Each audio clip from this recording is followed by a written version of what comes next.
జ్ఞాన పరిమళాలు కార్యక్రమానికి స్వాగతం, సుస్వాగతం.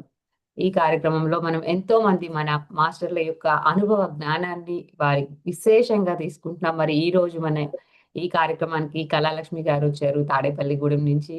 వారు గత 2 దశాబ్దాల పైగా ఎంతో అద్భుతంగా సాధన చేసుకుంటూ వారి జ్ఞానాన్ని అందరికీ పంచుతూ పిరమిడ్ వ్యాలీలో కానివ్వండి, మనకి వశిష్ఠ గౌతమిలో గాని విశిష్ట సేవలు అందిస్తున్నారు. పీఎంసీకి గానివ్వండి. మరి వారి యొక్క అనుభవ జ్ఞానాన్ని ఈరోజు మన కార్యక్రమంలో తెలుసుకుందాం. వెల్కమ్ అమ్మా. నమస్తే. నమస్తే. నమస్తే. మీ యొక్క అనుభవ జ్ఞానాన్ని ఈరోజు మాతో పంచుకోవాల్సిందిగా ప్రార్థన. నమస్తే అమ్మా. నమస్తే.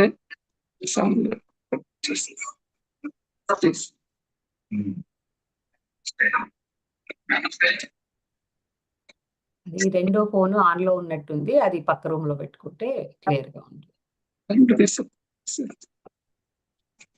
ప్లీజ్ కంటిన్యూ అమ్మా. అందరికీ నమస్కారం అమ్మా.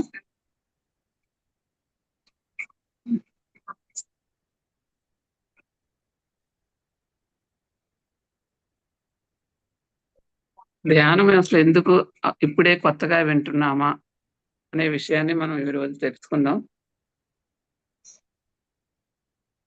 ఈవేళ పత్రిజీ వచ్చి ఎక్కువగా మనకు ఆ ధ్యానం అనే దాన్ని వినిపిస్తూ ఉన్నారు. అయితే ఫస్ట్ నుంచి ఉందా, ఈవేళ కొత్తగానే దాన్ని ఇప్పుడు మొదలు పెట్టామా? లేదు, ఎప్పుడు మన జీవితంలో ఉంది, కానీ మనం దాన్ని గమనించలేదు అంతే. మనకి సత్యనారాయణ స్వామి వ్రతం చేసుకున్నప్పుడు, లేకపోతే డైలీ నిత్య పూజ చేసుకునేటప్పుడే ఒకసారి అబ్జర్వ్ చేయండి. మనం మామూలుగా ఇంట్లో బ్రాహ్మణ్ పిలిచి మనం పూజ చేసుకుంటాం కదా, కొన్ని వ్రతాలు, నోములు. అట్లాంటి సందర్భంగా ముందు తీసుకుందాం, ప్రాథమికంగా తీసుకుందాం.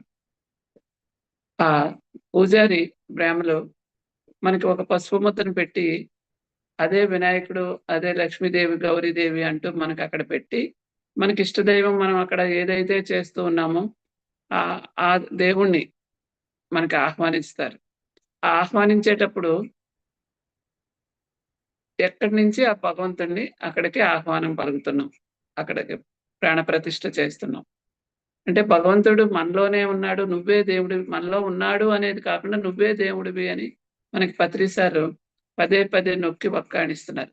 దానికి కొంచెం చెప్పుకుందాం ముందు. మరి మనల్ని ఆ ప్రాణప్రతిష్ఠ చేసేటప్పుడు అక్కడ ఆ పసుపు ముద్దలోకి ఆ భగవంతుడిని ఆహ్వానించేటప్పుడు ఎక్కడి నుంచి ఆయన్ని మనం పిలుస్తున్నాము? పైనుంచా, లేకపోతే ఈశాన్య మూల నుంచా, లేకపోతే మన పూజ గదిలో నుంచా? ఆయన ఒక పువ్వు ఆకో తీసుకుని మన హృదయం దగ్గర నుంచి తీసి ఇలా పెట్టమంటున్నాడు, అలా చేయమంటున్నాడు.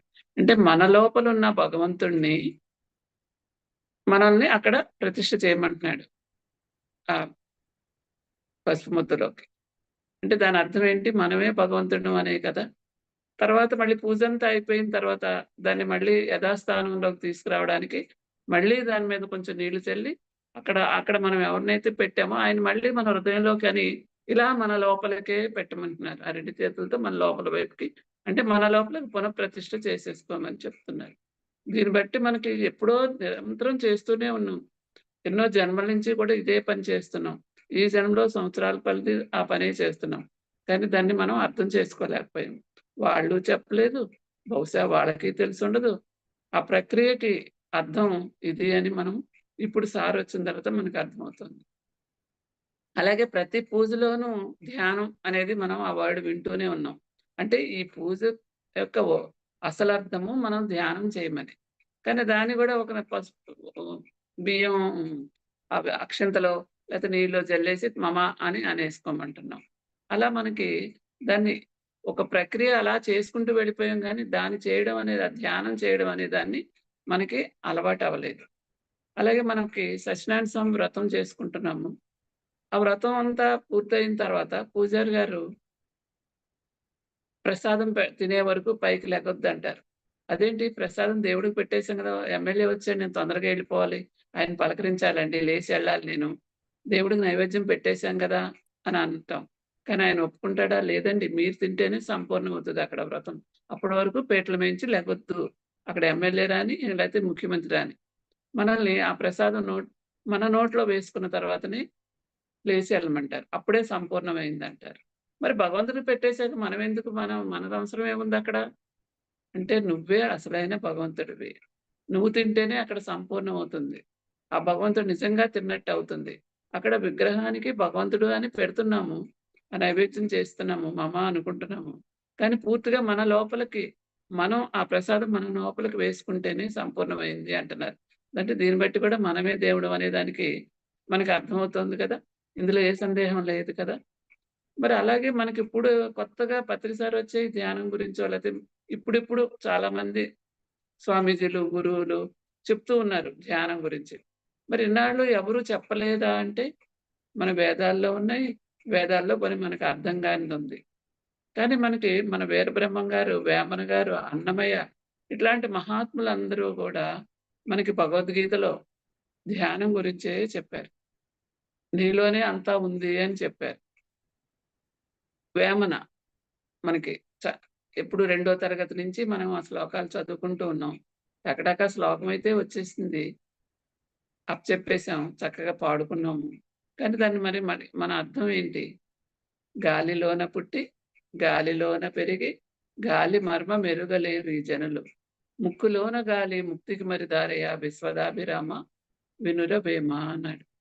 అంటే ఈ గాలి అంటే మన లోపల శ్వాసే. ఆ ముక్కులోని గాలే ముక్తికి దారి అంటున్నాడు. అంటే ఆయన వేమన గారు మనకి నీవు ఆ శ్వాసనే గమనించు. నీ లోపలికి వెళ్ళే గాలి, బయటకొచ్చే గాలే. ఆ గాలిలోనే నువ్వు పుట్టావు అంటున్నాడు. అంటే మనం పుట్టిన తర్వాతనే కడుపులో లోపల పొట్టలో ఉండంగా మనం శ్వాస తీసుకోమండి. మనం భూమి మీదకి పడిన క్షణంలోనే మనం శ్వాస తీసుకుంటాం. మళ్ళీ శ్వాస వదిలేసాము అంటే చనిపోయామని. ఈ శరీరం వదిలేసామని. అందుకని గాలిలోన పుట్టి, గాలిలోన పెరిగి అంటున్నాడు. అంటే మనం జీవించుండటానికి కారణమైనది ఆ శ్వాస మాత్రమే. శ్వాస ఉంటేనే మనం ఉన్నాం. మరి ఆ శ్వాసే మన ముక్తికి దారి అంటున్నాడు. ఆ ముక్కులో గాలే ముక్తికి దారి అంటున్నాడు. మరి శ్లోకం చదువుకున్నాం. మరి దాన్ని అర్థం చేసుకున్నామా? ఇప్పుడు సార్ చెప్పింది అదే గదా! శ్వాస మీద ధ్యాస అని. మరి నీలోనే అంతా ఉంది. కానీ ధర వెనుకటి ఈ భూమి మీదే అంతా వెతుకుతున్నాం. నీ లోపలే ఉంది అని చెప్తూ ఉన్నాడు ఆయనే మళ్ళీని. వీరబ్రహ్మం గారు చెప్పారు. ఉచ్ఛ్వాస, నిశ్వాసాలు ఉత్తమోత్తములు అని. అవే మంచి తీర్థాలు అని. అంటే నీ ఉచ్ఛ్వాస, నిశ్వాసే అంతా ఉంది. నువ్వెన్ని తీర్థాలకి, ఎన్ని గుడులకి, గోపురాలకి ఎక్కడికి తిరిగినా కూడా నీ శ్వాస, నీ ఉచ్ఛ్వాస, నిశ్వాసాలు అవే అసలైన మంచి తీర్థాలు. అంటే నువ్వు భగవంతుడి దగ్గర ఉండే విషయం ఏంటి అంటే అది. నీ ఉచ్ఛ్వాస, నిశ్వాసాల్లోనే ఉంది అని చెప్తా ఉన్నాడు. మరి అన్నమయ్య కూడా చెప్పాడు. నేను తటవర్తి రాఘరావు గారి దగ్గర నేను క్లాస్ చేసినప్పుడు ఫస్ట్ 3 రోజుల క్లాసు. నేను ధ్యానంలోకి రావడమే అక్కడ తెలుసుకొని వెళ్ళాను ధ్యానం నేర్చుకోవడానికి. ఆయన్నడిగాను నేను. ధ్యానమే అన్నిటికీ అని చెప్తా ఉన్నారు కదా! మీరు. ధ్యానం చేయకపోతే నిన్ను నువ్వు తెలుసుకోలేవు అని చెప్తున్నారు. మరి అన్నయ్య భక్తి మార్గంలోనే కదా అన్నమయ్య. అలాగే మీరాబాయి, ఇట్లా తుకారం వీళ్ళందరూ భక్తి మార్గంలోనే కదా మరి ముక్తి పొందారు అంటే, అక్కడ గోడ మీద ఒకటి పెద్దది ఉంది క్యాలెండర్ ఉంది. దాన్ని అన్నమయ్య శ్లోకం ఉంది. ఏంటది? కాయపు టూపిరిలో గని ఉన్నది. ఊపిరిలో ఉన్నాడు దేవుడు యోగీంద్రులకు అని. మరి అప్పుడు ఆయన అడిగారు. ఆ శ్లోకానికి అర్థం ఏంటమ్మా? ఆయన కేవలం భక్తి మార్గంలో ఉన్నాడా? లేకపోతే ఆ భక్తి మార్గంలో నుంచి జ్ఞాన మార్గంలోకి ఉన్నాడా? తెలుసుకోమని ఆ శ్లోకానికి అర్థం చెప్పాడు. కాయపు టూపిరిలో కాయము అంటే మన శరీరం. కాయపు టూపిరిలో మన శరీరంలో ఊపిరిలో అంటే కాయము అంటే శరీరం, ఊపిరి అంటే శ్వాస. మన లోపల ఉండే శ్వాసలోని ఊపిరిలోనే ఉన్నాడు దేవుడు. అంటే మన లోపల యోగీంద్రులకు అంటే యోగము అంటే యోగీంద్రులు అంటే ధ్యానేశ్వరుడు. మనం ధ్యానంలో సాధనలో మనం ఎంత లోతులకు వెళ్తే ఆయన యోగ స్థితి అన్నాం. ఆ స్థితిలోనే ఆ భగవంతుడు ఉన్నాడు. అంటే అప్పుడు నువ్వే భగవంతుడు అని తెలుసుకుంటావు అనేదాన్ని ఆ శ్లోకం అన్నమయ్య మరి ఏం చెప్పాడు ఆయన. మరి వట్టి భక్తిగా ఊరికనే వెంకటేశ్వర, గోవింద లేకపోతే శ్రీనివాస అనుకుంటూ ఉన్నాడా? ఆ భగవంతుడిని తెలుసుకున్నాడా? అనేది మనం ఈ పద్యం ద్వారా ఆయన ముందు భక్తి మార్గంలో నుంచి అదిగో అల్లదిగో అంటూ ఆయన పరిణామ క్రమాన్ని చక్కగా చూపించాడు ఆయన అన్నమయ్యది. ముందు మనం భక్తిలో నుంచే వస్తాము. ఆ భక్తిలో మనకేంటి అన్నమయ్య ఏమన్నాడు అక్కడ? అదిగో అల్లదిగో అని చెప్పాడు. అంటే ఎక్కడో ఏడుకొండల మీదే వెంకటేశ్వర స్వామి ఉన్నాడు అని ఆయన పరిస్థితులు. తర్వాత బ్రహ్మము అంతటా ఉన్నాడు అన్నాడు. తర్వాత అంతర్యామి అంటూ మనకి సినిమాలో చూపిస్తాడు కదా! అంతర్యామి అని. అంటే తన లోపల ఉండేవాడే భగవంతుడు అని ఆయన పరిణామ క్రమాన్ని చక్కగా మనకి ఆయన తత్వాల్లోనే, ఆయన పాటల్లోనే మనకి చక్కగా చెప్పాడు. అంటే అవన్నీ మనం పాడుకుంటున్నాం, వింటున్నాం తప్ప దాని లోపలికి వెళ్ళలేదు. లోతులకు వెళ్లి చూడలేదు. లోతులకు వెళ్ళమనేది అందుకే నీ లోపలికి నువ్వు వెళ్ళు, నీ లోపలికి నువ్వు వెళ్ళు అంటే, ఆ లోపలికి వెళ్ళడము అంటే, ఆ జ్ఞాన పరంపరంగా మనం స్టెప్ బై స్టెప్ మనం లోపలికి అంటే దాని అర్థాన్ని ఇంకా ఇంకా లోతులకి అర్థం చేసుకోవడము అని. కుండని చూస్తున్నాము. మట్టితో తయారైన బొమ్మలు చూస్తున్నాము. ఫోటోలు చూస్తున్నాము. విగ్రహాలు చూస్తున్నాము. అన్నీ ఆ మట్టిలో నుంచే తయారైంది. కానీ మనం విడివిడిగా ఇది కుండ, ఇది బాణం, ఇది కృష్ణుడి విగ్రహం, ఇది మీరాబాయి విగ్రహం, ఇది చెట్టు, ఇది పుట్ట అని ఆ మట్టిని, ఆ విగ్రహాలు చూస్తున్నంత సేపు మనం దాని లోతులకు వెళ్ళలేదు. పైపైన చూసాము. కానీ లోతులకు వెళ్ళినప్పుడు ఈ కుండ దేనితో తయారవుతోంది అని మనం లోపలికి వెళితే మట్టి. మరి ఆ బొమ్మ దేనితో తయారైంది? ఈ పిడత దేనితో తయారైంది? మన ప్రమిదలు దేనితో తయారైనయి? ఇలా అంతా మనం లోతులకు వెళ్లి చూస్తే అంతా ఏకంగా ఉన్న ఆ మట్టితోనే తయారైందనేది మనకు అర్థమవుతుంది. అలాగే బంగారం తీసుకున్నాం. నగలు రకరకాల డిజైన్‌లు. చెవులకి, ముక్కులకి, మెడలోను, నడుముకి, వడ్డాణాలు ఇలా రకరకాలుగా విగ్రహాలు ఇవన్నీ చూస్తున్నాం. పాత్రలు అలా విడివిడిగా చూస్తున్నప్పుడు ఆ రూపాన్ని, ఆ నామాన్ని చూస్తున్నాం మనం. అంతే తప్ప దాని లోపలికి వెళితే, లోతులకు వెళితే అంతా ఉన్నది ఒకటే బంగారము అని చెప్పుకుంటున్నాం. అలాగే మన లోపలికి ఈ మనిషి, ఈ దేవుడు, ఈ పుట్ట, ఈ పర్వతం, ఈ నది ఇలా మనం ఇల్లు ఇలా రకరకాలుగా మనం చెప్పుకుంటూ ఉన్నాం, చూస్తూ ఉన్నాం. కానీ మనం దాని లోతులకు వెళితే అంతా ఒకదానిలో నుంచే వచ్చింది ఇదంతా. ఇవన్నీ పంచభూతాల్లో నుంచి మనం చెప్పుకుంటున్నాం కదా! మన శరీరం పంచభూతాలు. ప్రకృతి ఏంటి? పంచభూతాలతోనే తయారైంది. అంటే సృష్టి మొత్తం పంచభూతాలతోనే. మరి ఈ పంచభూతాలు ఎక్కడి నుంచి వచ్చినియి? అంటే ఆ మూలంలో నుంచి వచ్చింది. ఆ మూల చైతన్యంలో నుంచే ఈ పంచభూతాలనేవి, ఆ మహా పంచభూతాలు, అవ్యక్తంగా ఉన్న పంచభూతాలు వ్యక్తమైనయి. అవి అవ్యక్తంగా. ఆ అవ్యక్తంగా ఉన్న పంచభూతాల్లో నుంచి మనకు కనిపించే ఈ ఆకాశము, భూమి, అగ్ని, నీరు, వాయువు ఈ పంచభూతాలు ఏర్పడినయి. ఆ పంచభూతాలతోనే మన ఈ సృష్టి సమస్తము అంటే మన శరీరము పంచభూతాలతోనే తయారైందని చెప్పుకుంటున్నాం కదా! అంటే మొత్తం మనకేమర్థమైంది? మొత్తం అంతా ఒకే పదార్థం నుంచి మనం వచ్చాము అనేది మనకి పూర్తిగా మన లోపలికి వెళ్లి చూస్తే అర్థం చేసుకుంటే ఇది సైన్స్ పరంగా గూడా నిరూపించారు. ఒక ఆకుని తీసుకొని, ఒక నీరుని తీసుకొని, మన శరీరంలో ఒక కణాన్ని తీసుకొని, ఒక మట్టిని తీసుకొని, దాని లోతులోకి సైన్స్ ఒక ఆహ్, లాబొరేటరీలో పరీక్షిస్తే అన్నిట్లోనూ ఒకటే కణాలున్నాయని, అణువులు అని మనకి నిరూపించింది సైన్స్. అంటే మనందరము ఒకటే. వన్నెస్ అనడానికి అంతా ఉన్నది ఒక్కటే. అంటే ఉన్నది ఒకటే భగవంతుడు అని మనకి ఈ సైన్స్ గూడా మనకి నిరూపించింది. దాన్ని మన ఋషులు ఎప్పటినుంచో చెప్పారు ద్రష్టలు. దాన్ని వేదాల్లో ఉంది. అంతా ఒకటే. అంతటా ఉన్నవాడే భగవంతుడు. నువ్వు నేను వేరుగా లేము. సముద్రం, సముద్రం అంతా ఎలా ఉందో, ఆ సముద్రంలాగా ఉన్నాడు భగవంతుడు అంతటా. సముద్రంలో ఉప్పు ఎక్కడుందండి? అని అడుగుతాం మనం. సముద్రంలో ఉప్పు ఎక్కడుందండి?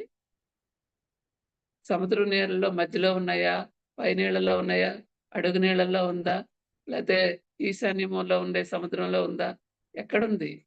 సముద్రం మొత్తం నీరంతటా అది దానిలోనే ఉంది. వేరుగా లేదు. ఆ సముద్రం అనేది దానిలో కలిసిపోయి ఉంది. అలాగే మనం ఇక్కడున్నాడా దేవుడు? అక్కడున్నాడా దేవుడు? మన హృదయ స్థానంలో ఉన్నాడా? లేతే మన భూమధ్యంలో ఉన్నాడా? లేతే దేవుడి గుడిలో ఉన్నాడా? లేతే మన పూజా మందిరంలో ఉన్నాడా? విగ్రహంలో ఉన్నాడా? అంటే అంతటా ఉన్నాడు. ఇక్కడ లేడు, అక్కడ లేడు అని.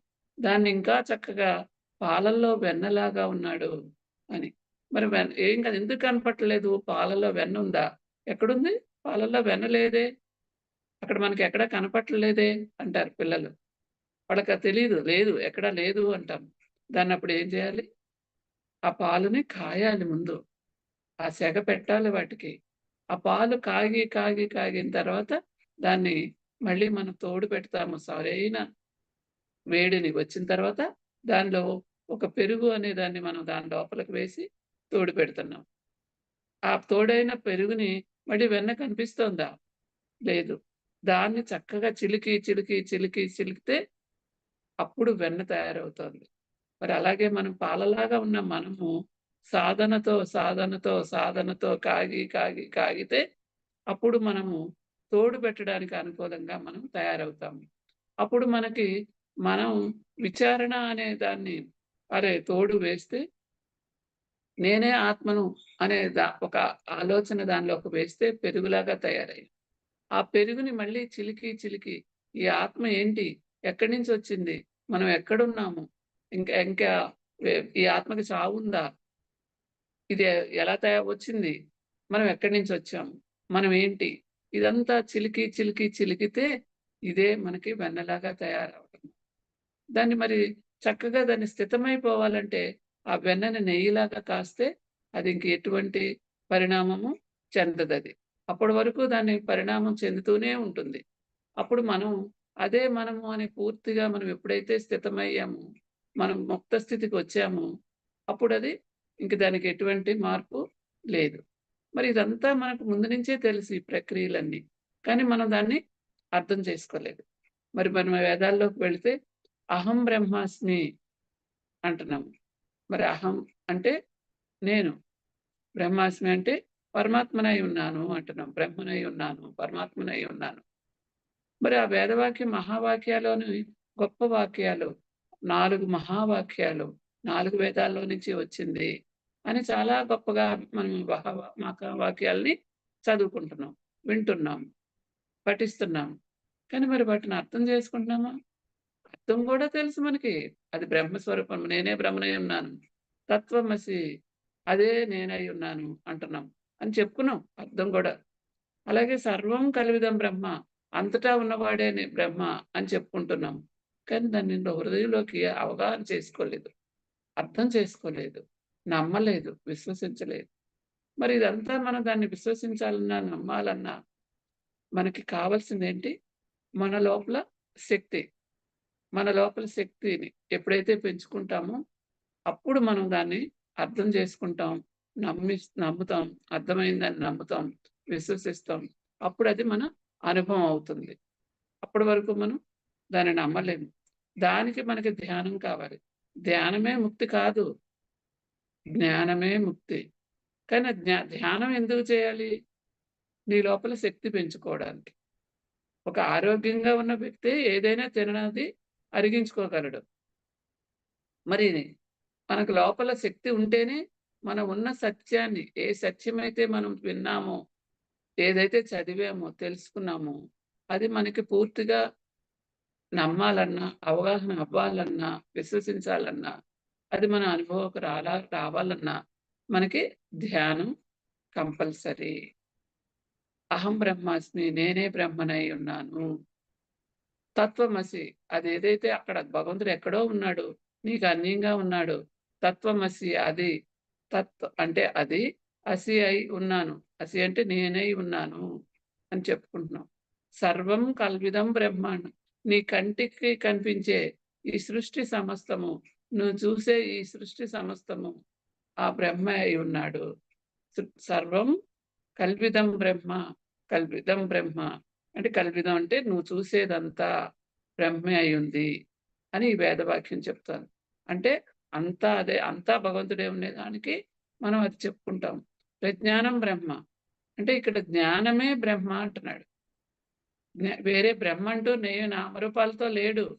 నీ జ్ఞానమే బ్రహ్మ అని చెప్తూ ఉన్నాడు. నీ ప్రజ్ఞానం. నువ్వేదైతే నీ ఆత్మ గురించి పూర్తి లోతుల్లోకి నువ్వు తెలుసుకున్న జ్ఞానం ఏదైతే ఉందో, అనుభవ జ్ఞానం ఏదైతే ఉందో, నువ్వు అనుభూతి చెందుతున్నావో అదే ప్రజ్ఞానం. ఆ ప్రజ్ఞానమే బ్రహ్మ అని చెప్తా ఉన్నారు. మరి ఇదంతా మనకు తెలిసి కూడా మరి ఇప్పటి వరకు మనం ఈ ధ్యానం అంటే ఏదో పెద్దవాళ్ళు అయిన తర్వాత ఇంకేదో ఒక అవసరంగా, తపస్సు అంటే ఎవరన్నా ఏదైనా కోరుకున్నప్పుడు చేసే హిరణ్యాక్షుడు, రావణాసురుడు, హిరణ్యకశిపుడు వాళ్ళందరూ కూడా ధ్యానమే చేశారండి. కానీ దాన్ని తపస్సు అన్నారు. తపస్సు అంటే ఇక్కడ ఏదో ఒక విషయం మీద, ఒక కోరిక మీద, ఒకానొక భగవంతుడు ప్రత్యేకమైన ఒక భగవంతుడు గురించి తపించటమే తపస్సు. మనం కూడా మరి మన గురించి మనం తప్పించుతున్నాం. మన గురించి మనం తెలుసుకోవడానికి ఇక్కడ. ఇది కూడా తపస్సే. దీన్నే ధ్యానం అంటున్నాం. ఈ తపస్సేంటి మన గురించి మనం తెలుసుకోవడానికి. ఒక విషయం చెప్పండి. మన ముక్తి అనే దానికి ఆత్మ సాక్షాత్కారం అంటున్నామా? లేతే రామ సాక్షాత్కారం, కృష్ణ సాక్షాత్కారం, శివ సాక్షాత్కారం అంటున్నామా? సాక్షాత్కారం పొందాలి అని దేన్ని అనుకుంటున్నామో, ఏది తప్పిస్తున్నామో ఆత్మ సాక్షాత్కారం అంటున్నాం. మరి ఇక్కడ మనం దేన్ని గురించి తప్పిస్తే అదే మనం అవుతాము. కృష్ణ, కృష్ణ, కృష్ణ అని మనం తప్పించి తపస్సు చేస్తే కృష్ణుడిగా మారతాము. కృష్ణుడి రూపాన్ని అనుభూతి చెందుతాం. కృష్ణుడి గుణాలతో అనుభూతి చెందుతాము. ఆయన తత్వంతో అనుభూతి చెందుతాం. అలాగే రామ రామ రామ అంటూ ఆ నామాన్ని తప్పిస్తే, తపస్సు చేస్తే రాముడి యొక్క గుణాలని, రాముడి రూపాన్ని అనుభూతి చెందుతూ ఉంటాం. మరి మనకు కావాల్సిందేంటి? మనకి ఆత్మ గురించి తెలియాలి. ఆ ఆత్మే పరమాత్మ అని తెలుసుకోవాలి. అదే మూలం అని తెలుసుకోవాలి. దానిలో నుంచే సమస్తము వ్యక్తమైందని తెలుసుకోవాలి. సమస్తము అందులోనే ఉంది అని తెలుసుకోవాలి.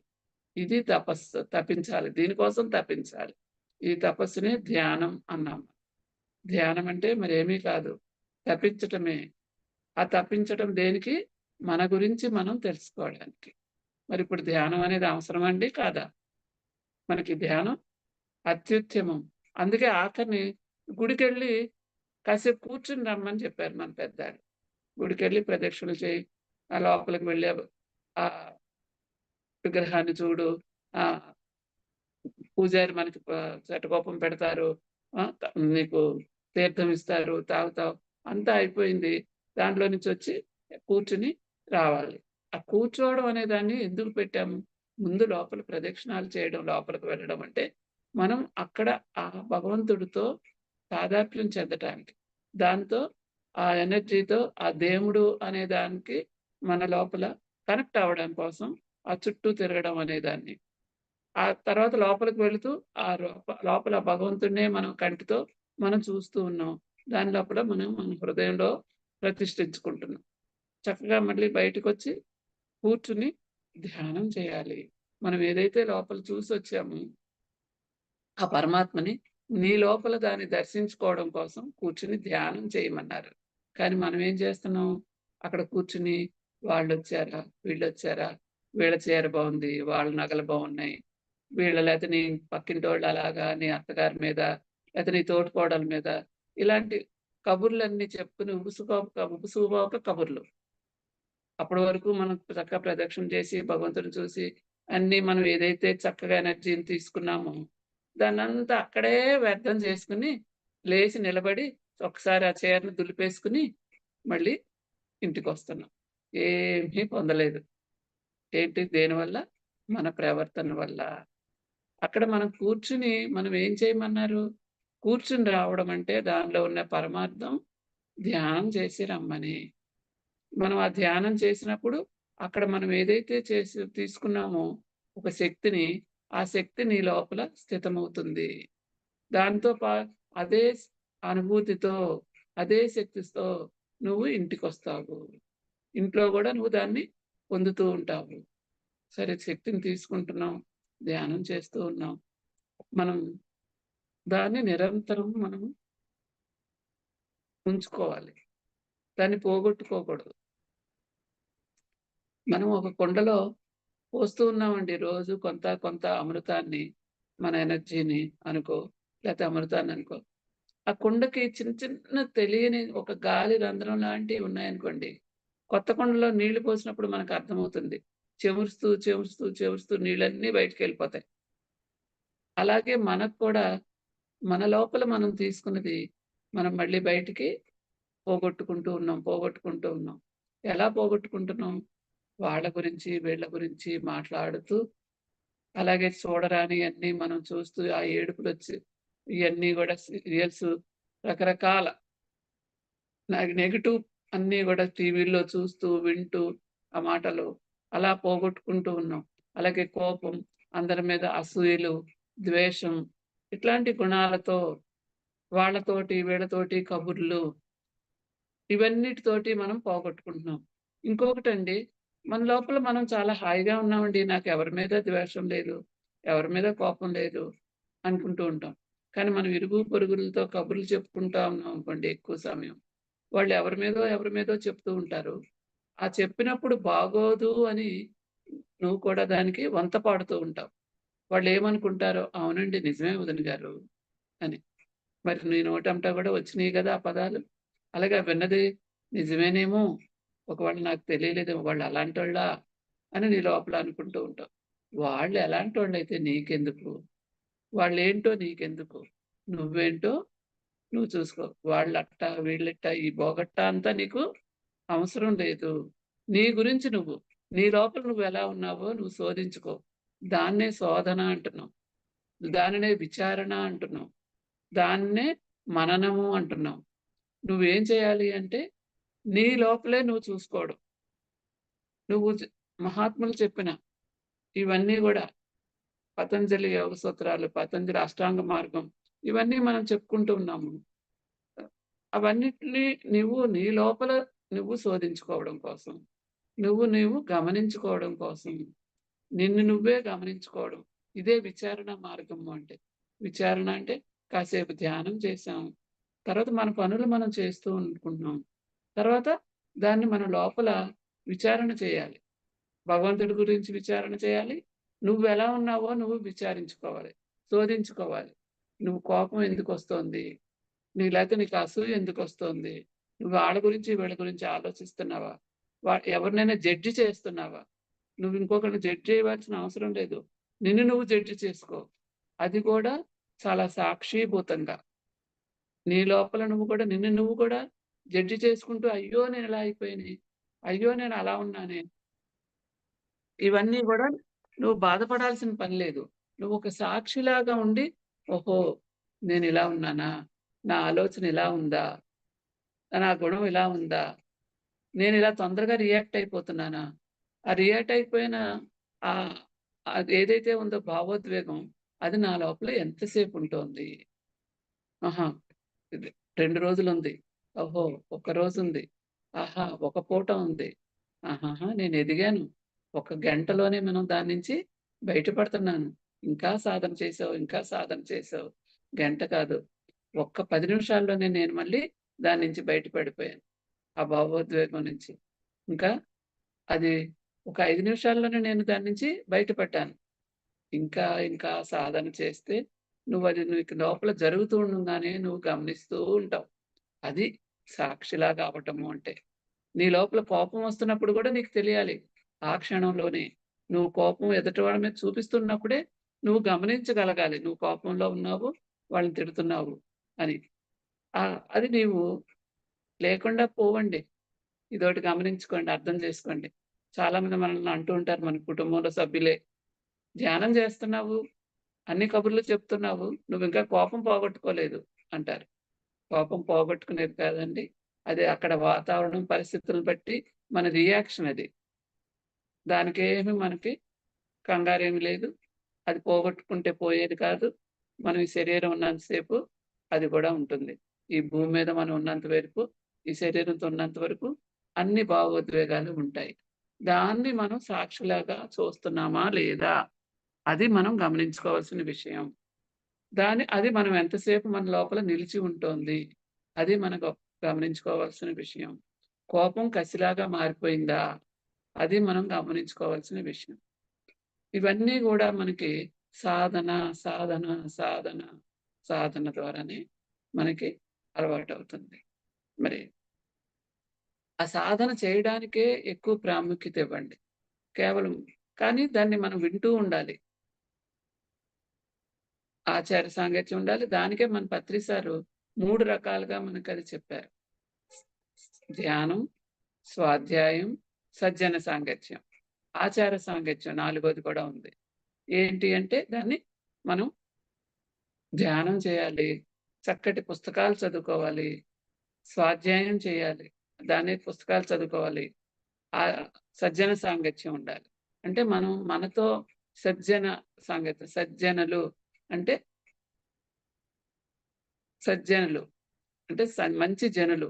అంటే చక్కటి ఆత్మజ్ఞానంతో ఉన్న జనులతో, మంచి హృదయం గల జనులతో, అలాంటి మనుషులతో నువ్వు సాంగత్యం చేయాలి. ఆచార సాంగత్యం అంటే నీకన్నా హయ్యర్ స్థితిలో ఉన్న ఒక గురువు దగ్గరో, లేక మాస్టర్స్ దగ్గరో, నీకన్నా ఉన్నతంగా ఉన్న జ్ఞానులతో సాంగత్యం చేయాలి. వాడు చెప్పేది నువ్వు వింటూ ఉండాలి. నీ సందేహాలుంటే వాళ్ళ దగ్గర తీర్చుకుంటూ ఉండాలి. అదే ఆచార సాంగత్యం. మరి ఈ 3 మనం మన నిత్య జీవితంలో ఖచ్చితంగా ఉండాలి.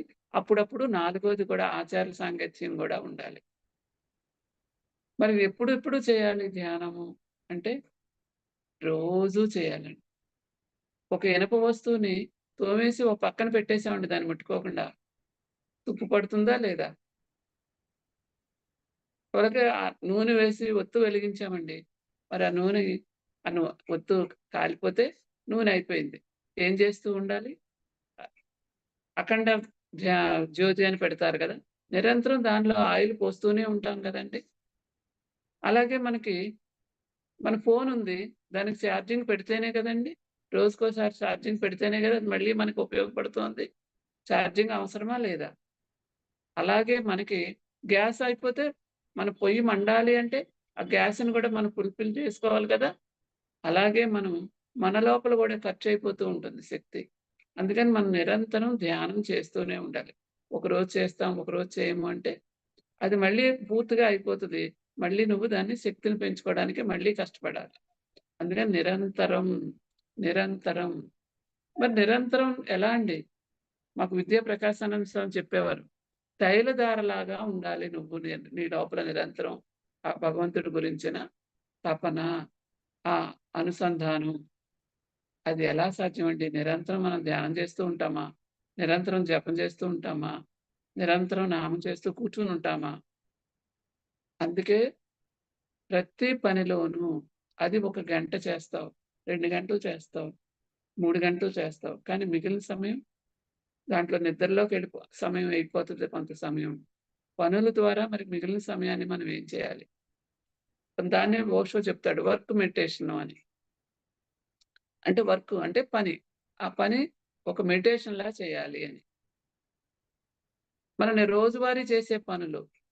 ఆ పనులు చేస్తూ గూడా నువ్వు ధ్యాన స్థితిలోనే ఉండాలి. అక్కడ ఓషో ఆశ్రమంలో ఫస్ట్ కూరగాయలు కోసే దాంట్లో వేస్తారంటండి. మనకి ఎళ్లి అక్కడ మనం కొన్ని రోజులు ఉండాలి అంటే అక్కడ ఏదో ఒక సేవ మనం తీసుకోవాలి. ఫస్ట్ మనల్ని వంట దాంట్లోకి వెళ్ళిపోతే కుదరదు వంట చేసేస్తామంటే.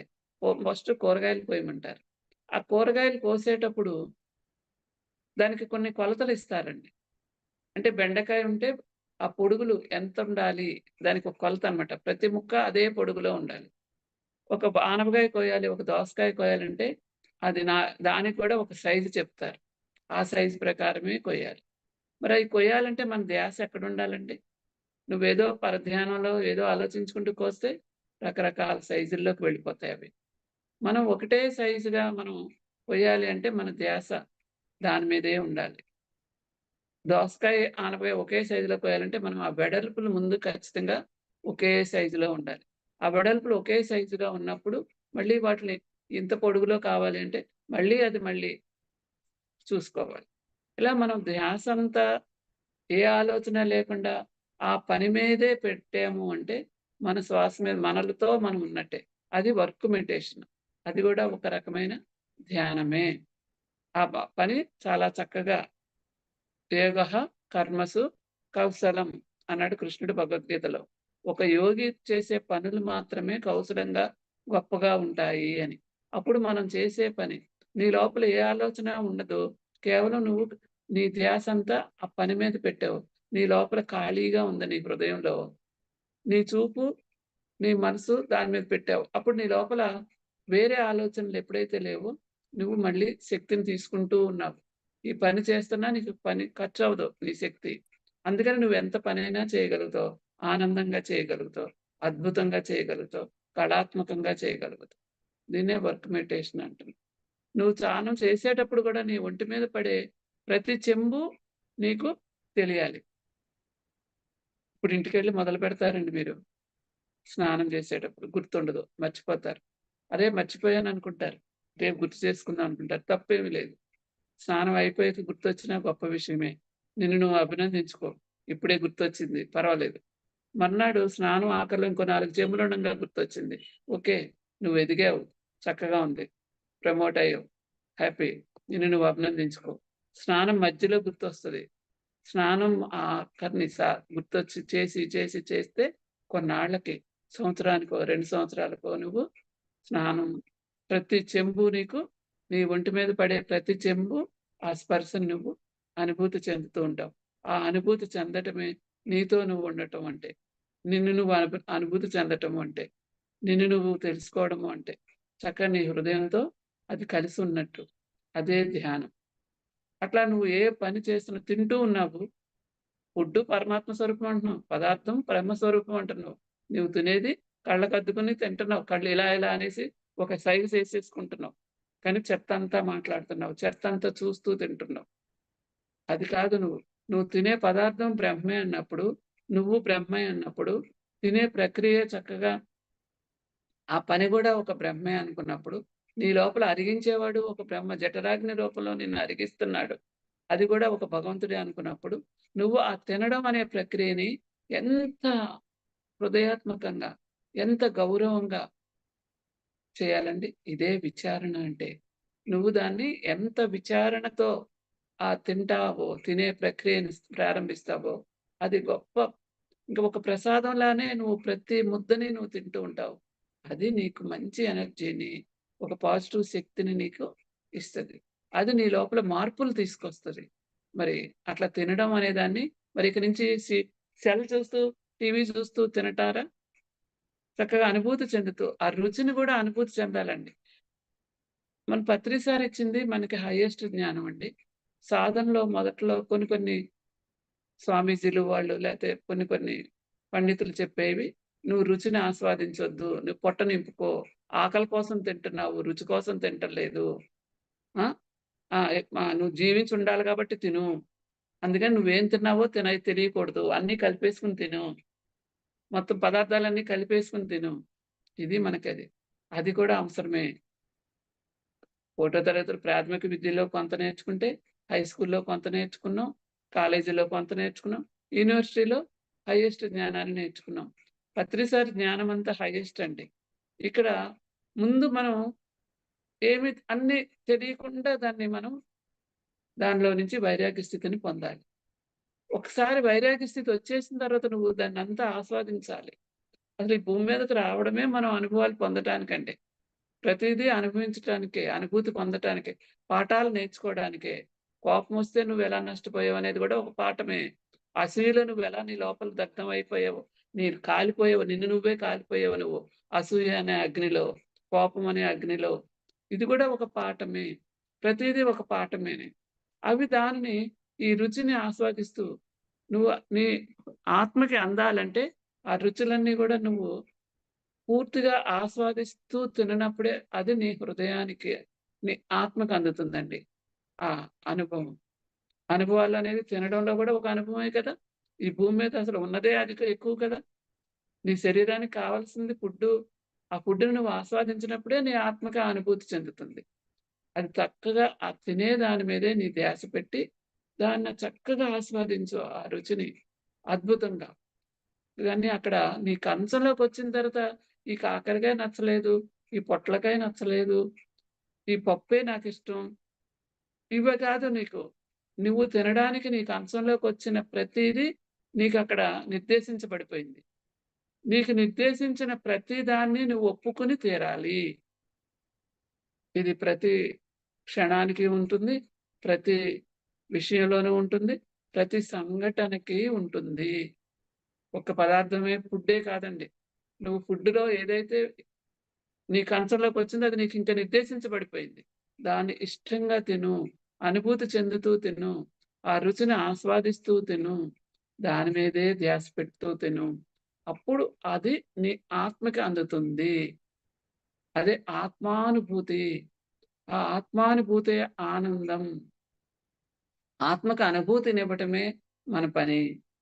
అలాగే మనకి నిర్దేశించబడింది అంటే దాన్ని ఒప్పుకొని తీరాలి. నువ్వు ధ్యానంలో నువ్వు ఎదిగే కొలిది నాకు ఎలా ఎలా తెలుస్తదండి నేను ఎదిగానని? చేస్తున్నాను చాలా సంవత్సరాల నుంచి. మరి నేను ఎదిగానని నాకెలా తెలుస్తదండి? ఎవరైనా చెప్తారా కొలమానం? బయట ఎవరు కొలమానం లేదండి దానికి. నీకు నువ్వే కొలమానం. నువ్వు ఒక సంఘటన జరిగినప్పుడు దాన్ని ఒప్పుకుని నువ్వెంత చక్కగా ఒప్పుకుంటే అది నీ ఎదుగుదల. అలాగే నీకు ఈ భావోద్వేగాలొచ్చినప్పుడు నువ్వెంత చక్కగా నువ్వు సాక్షీభూతంగా ఉన్నావో ఇందాకే చెప్పుకున్నాము.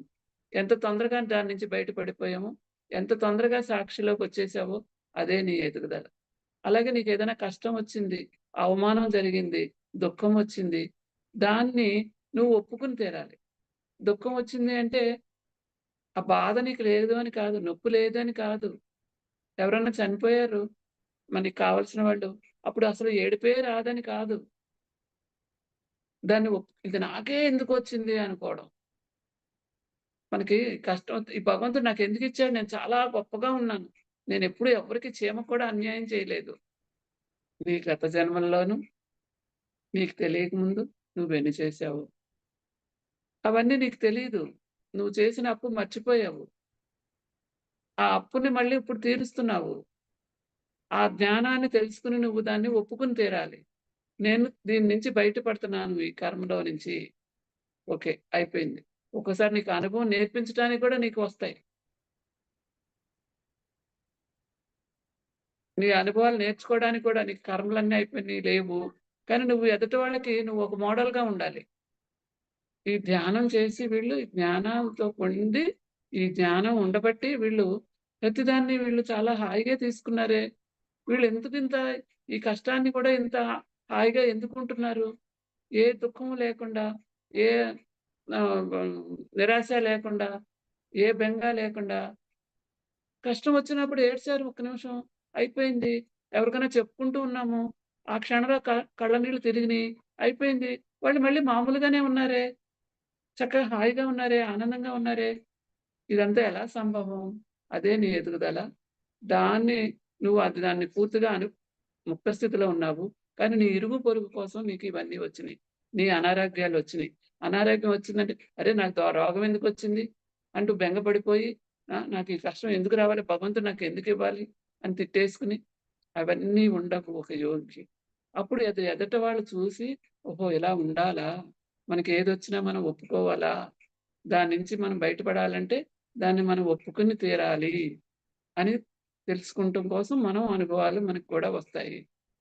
ఇదండి మరి సమయం అయ్యుంటుంది.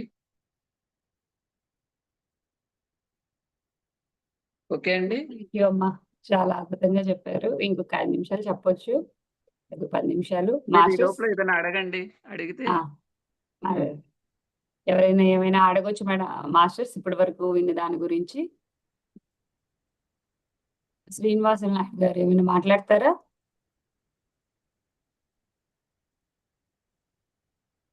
హైమావతి గారు.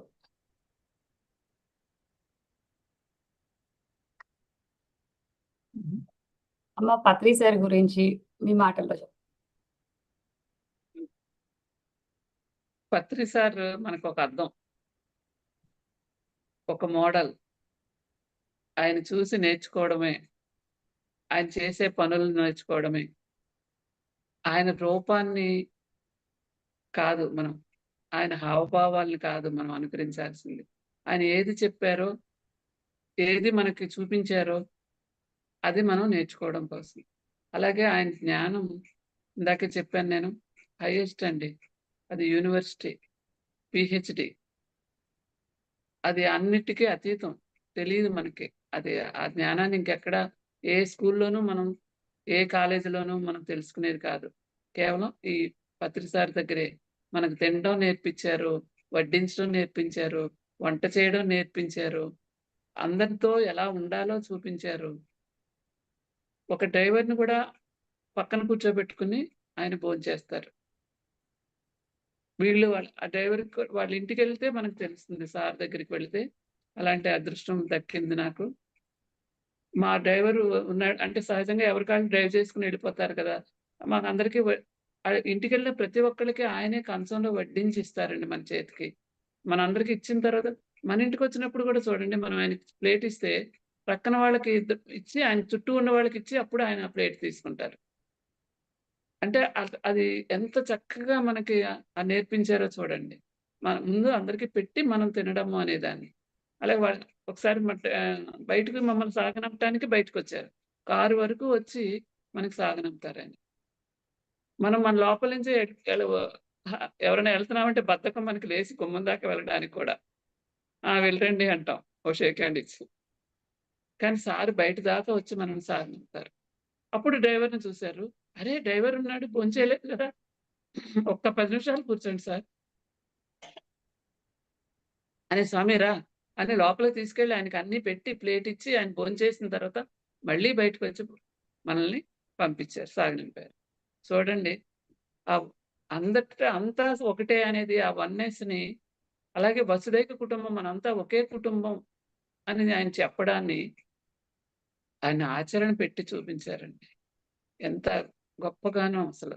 అలాగే కోపం అప్పుడే ఒక వ్యక్తిని తన్ని, తిట్టి, అరిసేసి, బొబ్బలు పెట్టేసి, ఊగిపోయి రండి మళ్ళీ పక్కన మన వైపు చూస్తూ ఎంతో హాయిగా నవ్వేస్తూ, "ఆ! ఏంటి మేడం కబుర్లు ఏంటి కబుర్లు?" అలా ఆ క్షణంలోనే అదన్నీ ఎలా సంభవం అని ఆయన దగ్గర నుంచి చూసి నేర్చుకుంటున్నాం. నేర్చుకోవాలి. ఇప్పుడే అంతా అయిపోయిందని మాత్రం కాదండి. నేను ఇప్పుడు ఇవాళ చెప్పిన క్లాస్ అంతా మనం నిత్య జీవితంలో మనం ఎక్కడో నా క్లాసులు నేను చెప్పాలనుకోను. పైలోకాల గురించో అవన్నీ ఉన్నాయి. ఖచ్చితంగా అది కూడా తెలుసుకోవాలి. కానీ ఇప్పుడు మనం నిత్య జీవితంలో మనం ఎలా ఉండాలి అనేదే ముందు మనం తెలుసుకొని ఆచరణలో పెట్టాలి. ఇది నిరంతరం దీనికోసమే మనం ఈ భూమి మీదకొచ్చామండి. ఏదో పైలోకాల్లో మనకి ఇయన్నీ దేనికోసమో రాలేదు. ఈ భూమి మీద ఉండే అనుభవాలు పొందడానికే మనకు భూమి మీదకొచ్చాం. అది మనకి పత్రి సార్ చేసి చూపించారు. ఆయనకి నిజంగానే జిహచాపల్యం ఉందా? నిజంగానే పచ్చిమిరపకాయల బజ్జీ తినకపోతే ఉండలేరా? లేకపోతే ఉగ్గాని బజ్జీ తినకపోతే ఆయన ఉండలేరా? అరే బాబాయ్! నాకు రోజు ఏం బాబా నాకు ఉగ్గాని బజ్జీ ఇవాళ చాలా ఇష్టమైన టిఫిను. అవన్నీ మనల్ని నేర్పించటానికండి. దేన్ని వదిలేయక్కర్లేదు. అలాగే దేనిలోనూ మునిగిపోకుండా ఉండకూడదు. అన్నిట్లోనూ ఉండాలి. అంటకుండా ఉండాలి. నీకు చీరలు రూ. 1,00,000 చీర కొనుక్కునే స్తోమత ఉందా? కొనుక్కో. రూ. 50,000 చీర కొనుక్కునే స్తోమత ఉందా? కొనుక్కో. కానీ చీరలోనే కాదు. చీరలో అతుక్కుపోకండి. నాకది లేకపోతే కుదరదు. నేనింత కొనుక్కోవాల్సిందే అని మొగుడు మీద దెబ్బలాటము, నీకు నువ్వు ఆరాట పడిపోవడము. నీకు సమయం వచ్చిందా? కొనుక్కోవాల్సిన సందర్భం వచ్చిందా? కొనుక్కో. నీ దగ్గర డబ్బులున్నాయా? కొనుక్కో. కానీ దానికోసం పరుగులు పెట్టకు. అలాగే నాకు తిన్నదా? ఉన్నదా? దాన్ని ఆస్వాదించు. అలా ప్రతీదీ దేనైనా నేను ఉదాహరణగా ఒక చీర చెప్పాను. ప్రతీదీ ఏసీలున్నాయి నీకు నీ ఇంట్లో. హాయిగా ఏసీలో ఉండు. కానీ మనకి పండితులేం చెప్పారు? నువ్వు చల్లగా ఉన్నప్పుడు నువ్వు బయటకు ఏసీలో ఉండు. లేతే వేడిగా ఉన్నప్పుడు ఎండలో కూర్చో. కాదు. చక్కగా ఎండగా ఉందా? వేసవికాలం వచ్చిందా? హాయిగా నీకు ఏసీ ఉందా నీ ఇంట్లో? ఏసీలో ఉండు. లేదా నీకు ఇంట్లో ఏసీ లేదా? హాయిగా నీకు చల్లగా ఒక బకెట్‌తో నీళ్లు పెట్టుకో ఇంట్లో. ఆ నీళ్ల మీదొచ్చే గాలి, ఫ్యాన్ గాలి పెట్టుకుంటే ఎంత చల్లగా వస్తుంది. అది లేదా? హాయిగా ఆ చెమటను ఆస్వాదించు. చెమటంతా ఒళ్ళంతా పట్టిన తర్వాత చల్లగా అవుతదండి. మనకి ఏసీలు, కరెంట్‌లు లేనప్పుడు ఆ అనుభవం మనకుంది. దాన్ని ఆస్వాదించు. ఏ స్థితిలో ఉంటే, ఏ పరిస్థితిలో ఉంటే దాన్ని ఆస్వాదించటమే మనం చేయాల్సిన పని. దేన్ని వదులుకోవడం లేదు. తగులుకోకుండా ఉండాలి. వదులుకోవద్దు, తగులుకోవద్దు. మధ్య మార్గం అన్నారు. అది మన సారు చేసి ఆయన చక్కగా నిరూపించారు. ప్రతి క్షణం. ఎంతో ఆస్వాదిస్తూ తినేవారు పచ్చిమిరపకాయ బజ్జీ, ఉగ్గాని బజ్జీ. దాన్ని మనకి చూపించటానికి అంటే అంత ఆస్వాదిస్తూ తినమని. ఓకేనా? ఆచరణ ఉన్నప్పుడు లైఫ్ హ్యాపీగా ఉంటుంది. శరణాగతి ఉన్నప్పుడు గురువు స్థితి అర్థమవుతుంది అని పెట్టారు. అవునండి. ఏం- అమ్మా ఆచరణ ఉన్నప్పుడు జీవితం ఆ, హ్యాపీగా ఉంటుంది అని పెట్టారు. మెసేజ్ ఆచరణ పెట్టారు లేకపోతే వేస్ట్. శ్రీనివాసులు గారు. ఆచరణ లేకపోతే అసలు ఏది, అందుకే ఆచరణ ఆచరణ ఆచరణ ఉమ్, అనేది. ఆ, ధ్యానం కుదరకపోయినా సరే కూర్చుని ఒకసారి మనకు ధ్యాన యజ్ఞంలో పత్రిసారు కూర్చోండి కూర్చోండి కూర్చోండి కూర్చోండి ఉమ్, అని ఒక్క 10 నిమిషాలు పావు గంట గుర్తుండే ఉంటుంది అందరికి. అవును. అంటే కూర్చోవడం ముందు మనం అలవాటు చేసుకోవాలి. ధ్యానం కుదిరినా కుదరకపోయినా ఆ ఉమ్, కూర్చోవడం అంటూ అలవాటు చేస్తే అప్పుడు మనకి ఆహ్, ఆ కూర్చోంగానే మనం శ్వాసను గమనించడానికి కదా ఉన్నాం. ఈ ఆలోచనలు పోగొట్టుకోవడానికి మన శరీరం దానికి అనుగుణంగా తయారవుతుంది. మన మనసు దానికి అనుగుణంగా తయారవుతుంది. అందుకని ముందు సమయం అంటూ ఇచ్చేయాలి. కుదిరినా కుదరకపోయినా. నువ్వు ఏ సమయం అనుకుంటున్నావో, ఎంత సమయం అనుకుంటున్నావో అంత సమయం ఇచ్చేయాలి అంతే. దానికోసం ఆ సమయాన్ని. ఇంకా ఈ రోజు చెప్పిన క్లాస్ నుంచి ఒకటి ఫాలో అవుతారట అనసూయమ్మ గారు. టీవీ చూస్తూ తింటున్నారు. ఇక ఆ టీవీ చూస్తూ తినము. హ్మ్. తినటాన్ని గమనించుకుంటూ తింటాము అని చెప్తున్నారు. అవును. ఏ పని ఆ! చేస్తే ఆ పనిని ఆస్వాదిస్తూ చేయటం. అవును. ధ్యాసే ధ్యానం భగవంతుడు అని చెప్తారు జిల్లెలమూడి అమ్మ. అవును. హ్మ్. ధ్యాసే ధ్యానము. ధ్యాసే ధ్యానం. అయితే తర్వాత నీ లోపలికి చూసుకోవడం కూడా నీకు అలవాటవుతదండి ఏ పని చేసినా. పని మీద ధ్యాస ఇది నీకు పూర్తిగా అలవాటయిపోయి సాక్షిదాగా అయిపోయినప్పుడు, ఆ పని మీద నుంచి నీ హృదయంలోకి వెళ్ళిపోతుందది ధ్యాస. నీ హృదయంలో నీతో నువ్వుంటావు. నీ చేతులు నీ పనులు చేస్తూ ఉంటుంది. నీ హృదయంతో నువ్వు ఉండి అంటే రెండూ జరుగుతుందక్కడ. పని మీద ధ్యాస ఉంటుంది. దాన్నే ఎరుక స్థితి అంటున్నాం. టైముందా? ఒక్క నిమిషం. చెప్పండి. ఓషో ఒకసారి ఒక పార్క్‌లో క్లాస్ జరుగుతోందంట ఓషోది. అప్పుడు చాలా గొప్పగా జరుగుతోంది. అందరూ ఎంతో పిన్ డ్రాప్ సైలెన్స్ సూది కింద పడితే వచ్చే సౌండు కూడా తెలిసేంత నిశ్శబ్దంగా అందరూ క్లాస్ వింటున్నారు. అయింది క్లాస్ అయిపోయిన తర్వాత ఓషో అడిగాడనమాట. చాలా చక్కగా మీరు క్లాస్ విన్నారు కదా! చాలా గొప్పగా విన్నారు. మీరు ఎంత గొప్పగా విన్నారంటే, ఈ పార్క్‌లో పిల్లలు ఆ చివర ఆడుకుంటున్నారు. ఆ శబ్దం వినలేదు. పక్కన రోడ్డంతా వాహనాలెళ్తున్నాయి. ఆ వాహనాల శబ్దము మీకు వినపడలేదు. హ్మ్. ఆ పిల్లలు అరుస్తున్నది అది మీకు వినపడలేదు. అయినా అంత చక్కగా మీరు క్లాస్ విన్నారని మెచ్చుకుంటూ ఉంటే, ఆహా! చాలా మెచ్చుకుంటున్నాడనుకున్నాము. తర్వాత చెప్పాడు ఓషో, ఎరుక అంటే ఇది కాదు. పిల్లలు ఆడుకునే ఆ అల్లరి అరుపులు నీకినపడాలి. నేను మాట్లాడే ఒక్క మాట, ఒక్క అక్షరం గూడా మీకు మీ లోపలికి వెళ్ళకుండా ఉండకూడదు. రోడ్డు మీదెళ్ళే వాహనాల శబ్దాలు కూడా మీకు తెలియాలి. ఆ శబ్దాలు గమనించాలి. నా చెప్పిన ఉపన్యాసం వినాలి. పిల్లల అరుపులు వినాలి. ఇదే మన ఎరుక పెంచుకోవడము అంటే. ఎరుక స్థాయిని పెంచుకోవడం అంటే, చుట్టూ ప్రతీదీ నీకు నీ లోపల నువ్వుండాలి. అన్నిటిని నువ్వు తెలియాలి నీకు. అది ఎరుక అంటే. అందుకని నువ్వు పని మీదే ధ్యాస పెడుతూ సాధనలో ఉంటే, అది శక్తి పెరిగి నీ లోపల శక్తి పెరిగి, నీ హృదయంలోనూ ఉంటావు నువ్వు. బయట పని మీద ధ్యాస ఉంటుంది. అదే ఎరుక పెరగటం. ఈసారి గమనించుకోండి. ఎరుక స్థాయి పెరగటం ఎలా తెలుస్తది అంటే, ఇదే టెక్నిక్. ఓకే అండి. ఓకే అమ్మా. Thank you. అన్నిటిలో ఉండాలి. అన్నీ చూడాలి. కానీ ఏది ఎంతవరకు తీసుకోవాలో అంతవరకు అన్నిటి తీసుకోవాలి. నుంచి విడిపడి ఉండాలి. దాన్నే హ్మ్. తామరాకు మీద నీటి బొట్టు అన్నారు. అలాగే నీళ్ళల్లో పడవ ఉండాలి తప్ప పడవలో నీళ్లు ఉండకూడదు అన్నారు. ఎన్నో ఉపమానాలు. కాతే హ్మ్. ఊరికనే చదివి విని వదిలేసాం వాటిల్ని. మనం తీసుకోలేదు హ్మ్. మనకి. దాన్ని అవగాహన చేసుకోలేదు. దానికోసమే ధ్యానం చేయాలి. శక్తిని పెంచుకోవాలి. హ్మ్. అప్పుడు పేపర్‌లో ఒక పదం విన్నా, టీవీలో మామూలు సీరియల్ చూసినా, దాంట్లో గూడా మీకు జ్ఞానమే అందుతుంది. హ్మ్. ఆ పదానికి మీకు అర్థం చక్కటి అర్థాలొస్తూ ఉంటాయి. ఓకే అండి. అందరికీ నమస్తే. Thank you. థ్యాంక్ యూ అమ్మా. అసలు ధ్యానం ఎందుకు చేయాలి? ధ్యానం చేస్తే ఏమొస్తుంది? ధ్యానం గురించి మనమే భగవంతులం అని ఎలా తెలుసుకుంటాము? మరి వీర బ్రహ్మేంద్ర స్వామి గారు ఏం చెప్పారు? అన్నమయ్య గారు ఏం చెప్పారు? ప్రతిదీ చాలా అద్భుతంగా చెప్పారు. Thank you so much. Vanaja madam మాట్లాడతారా? అన్మ్యూట్ చేసుకొని మాట్లాడండి. గురువు దగ్గర ఉన్నప్పుడు నిరీక్షణ చేస్తాము. ఆయన దూరం అయినప్పుడు ఏడుస్తూ కూర్చుంటాము. గురువు ఉన్నప్పుడు మనకి తెలియదండి గురువు విలువ. ఆ తర్వాత మాత్రం అంటే అప్పుడే తెలుసుకుంటే ఇంకా మంచిది. తర్వాత తెలుసుకుంటే ఇంకా పోయిన క్షణం తిరిగి రాదు కాబట్టి ఏదైనా ఉన్నప్పుడు దానిని ఆస్వాదించటం మనం కదా! చెయ్యాలి. అవును. అంతే. అవును. అవును.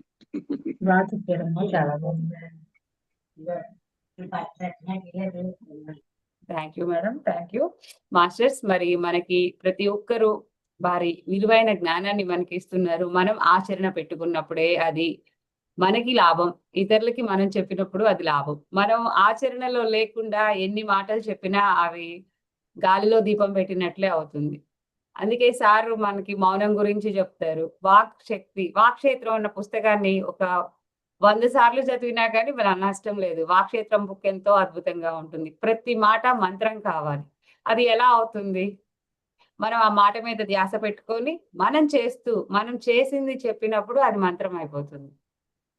సారు ఆ పుస్తకాలున్నాయి. వాక్క్షేత్రాన్ని అదొకటి సరిచేసుకోవాలి. చెప్పాము. చెప్పు. సారీయే ప్రత్యేకంగా మనకి ఒక 40 పుస్తకాలు ఎన్నో సారీయే ఉన్నాయి. 40 పేజీలతోటి హ్మ్. కొన్ని పుస్తకాలు. అవును. ప్రత్యేకంగా సారీయే. చిన్న చిన్న పుస్తకాలు. అవి కంపల్సరీగా కొత్త వాళ్ళందరికీ చెప్పు తల్లి అవి. ఆ హ్మ్. బుక్సు దాంట్లో పెట్టు. అవి ఏంట అలాగే. అంటారు గదా! పెడితే ఆ పుస్తకాలు చదవాలండి. సారు జ్ఞానం సమస్తము మనకి మిగిలినయన్నీ తర్వాత. అసలు భగవద్గీత కూడా తర్వాతే. మనకి భగవద్గీత అర్థం అవ్వాలంటే సారు జ్ఞానం ముందు తీసుకుంటే భగవద్గీత ఈజీగా అర్థమవుతుంది. సారు ఈ పుస్తకాలన్నీ చదివితే అప్పుడు తర్వాత భగవద్గీత చదవండి. మీకు అద్భుతంగా అర్థమవుతుందని. అది. మరి ఓకే. జ్ఞానలహరి ఫౌండేషన్ ఇలా మన ప్రతి పుస్తకాల్లో ఇలా చివర ఇస్తారండి. పత్రి సర్వే బుక్స్ చిన్న చిన్న బుక్సే ఉంటాయి. హ్మ్. సార్ మనకి బేసిక్ బుక్స్ అని చెప్తారు వీటిని. అవునండి. జ్ఞానంలోకి అది వచ్చిన అది కొత్తల్లో ఫోటో ఇవి తీసి చదివితే పెట్టేసేయి. ఒకసారి నీకు ఆ! దాంట్లో ఒక ఫోటో ఆ! తీసి పెట్టేస్తే బుక్స్ లేని వాళ్ళు గూడా దాన్ని చూసుకుంటారు. ఓకే. అలాగే. పెట్టేస్తాను. ఓకే గ్రూప్స్‌లో అండి. పెట్టేస్తాను. అలాగే. తులసి దళం ఇలాంటి మానవ సేవ, మాధవ సేవ అవును. ఇలాంటివన్నీ సార్ మనకి హ్మ్. తొలి దశల్లో సూచించినవే. అవును. నేను గ్రూప్స్‌లో షేర్ చేస్తాను. అలాగే. థాంక్ యూ అమ్మా. Sure. Thank you. Thank you so much welcome. Masters. మరి అందరికీ మీకు కూడా ధన్యవాదాలు. ఈ బాలల దినోత్సవం సందర్భంగా మన బాలల్ని నేటి బాలలే రేపటి పౌరులు. వారికి మనం సరి అయిన ఇక్కడ మళ్ళా ఆ ఆ! సరి అయిన జీవన విధానాన్ని అలవాటు చేద్దాం. వాళ్ళకి ధ్యానం నేర్పిద్దాం. వాళ్ళకి ధ్యానం చేద్దాం. నేర్పిస్తే అన్నీ మన ఇంట్లో ఉండే నేర్పించినట్లే. పిల్లలకి ఈ రోజు నుంచే ధ్యానం నేర్పిద్దాం. వాళ్ళకి ఈరోజు బహుమతి అది అందజేద్దాం. పూర్తిగా ఉండే బహుమతిని. ఓకే. మనకి ఎంతో మంది ధ్యాన విద్యార్థి ప్రాజెక్టులు చేస్తున్నారు. చిన్నతనం నుంచే ధ్యానం నేర్పించడం ఎంత అవసరమో అని వారు తెలుసుకొని, మరి ప్రతి ఒక్కరు ఇక్కడ ధ్యానం అన్నది అలవాటు చేస్తే వారు వారి జీవితాల్లో ఇంప్లిమెంట్ చేసుకున్న తర్వాత అది ఫ్యూచర్‌లో మనకి ఎంతో అద్భుతంగా ఉంటుంది. మరి వారందరికీ ఇప్పటి నుంచే మన తర్ఫీదునిద్దాం. మనం కూడా మన లోపల ఉన్నటువంటి ఆ ఇన్నర్ చైల్డ్‌ని బయటకి తీసుకొచ్చి వారితో కలిసిపోయి అహం ప్రదర్శించకుండా అందరం సమానమే, అందరం ఒక్కటే అన్న భావాన్ని కలిగించినప్పుడు వారి ఏదైతే ఉందో అది పూర్తిగా మనకు చెప్పగలుగుతారు. ఇక్కడ నేను అమ్మని, నువ్వు కొడుకువి, నువ్వు కూతురివి అన్న భేదభావం లేకుండా అందరిలో మిత్రత్వం వస్తుంది. పత్రిజీ మనకి అదే బోధించారు మిత్రత్వం. ఆ మిత్రత్వం ఉన్నప్పుడు అన్నీ మనకి చక్కగా అర్థమవుతాయి. ఆ సత్యాన్ని అవగతం చేసుకున్నప్పుడు ఎంతో అద్భుతంగా జీవించగలుగుతాం. మరి థాంక్ యూ మాస్టర్స్. మరొక కార్యక్రమంలో మళ్ళా కలుద్దాం. అప్పటి వరకు సెలవు. సర్వే జన సుఖినో భవంతు. లోకా సమస్త సుఖినో భవంతు.